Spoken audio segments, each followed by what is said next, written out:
Protestation contre le président en place, colère des couches les plus démunies de la société, violence lors d'affrontements avec la police. Non, je ne parle pas des gilets jaunes ni du Venezuela, mais de Haïti.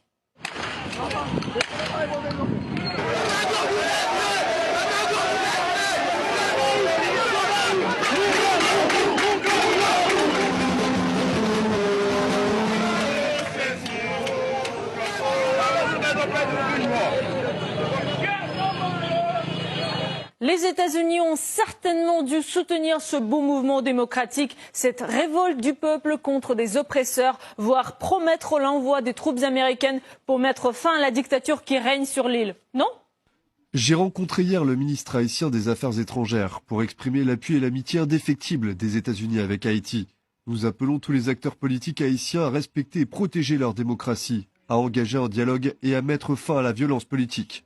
Un peu bizarre quand même si on l'a déjà constaté à l'occasion des élections présidentielles haïtiennes, une absence totale d'indignation pour dénoncer les manquements démocratiques qui les ont marqués.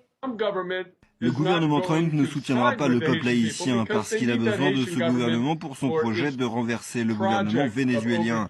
Et c'est la nature du pouvoir américain dans le monde d'aujourd'hui. Elle est très hypocrite. En Haïti, la grande majorité des gens insistent pour que Jovenel Moïse démissionne et ni Mike Pence ni Pompeo ne disent un mot. Aucune réaction non plus de la part de Donald Trump. Donc ce double discours et cette hypocrisie sont typiques de la politique étrangère américaine. Et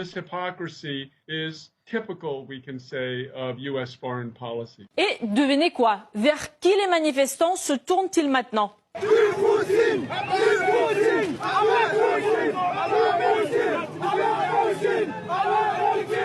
Selon une journaliste de l'AFP, certains ont même scandé « à bas les Américains, vive Poutine » en brandissant un drapeau russe.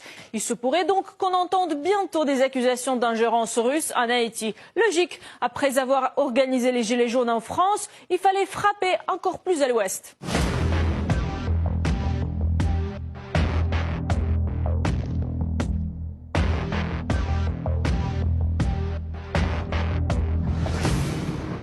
Pour ce qui est des États-Unis, chers Haïtiens, il faut que vous ayez les ressources pétrolières nécessaires, à l'instar du Venezuela, pour que votre colère contre le pouvoir en place soit prise en compte par l'oncle Sam.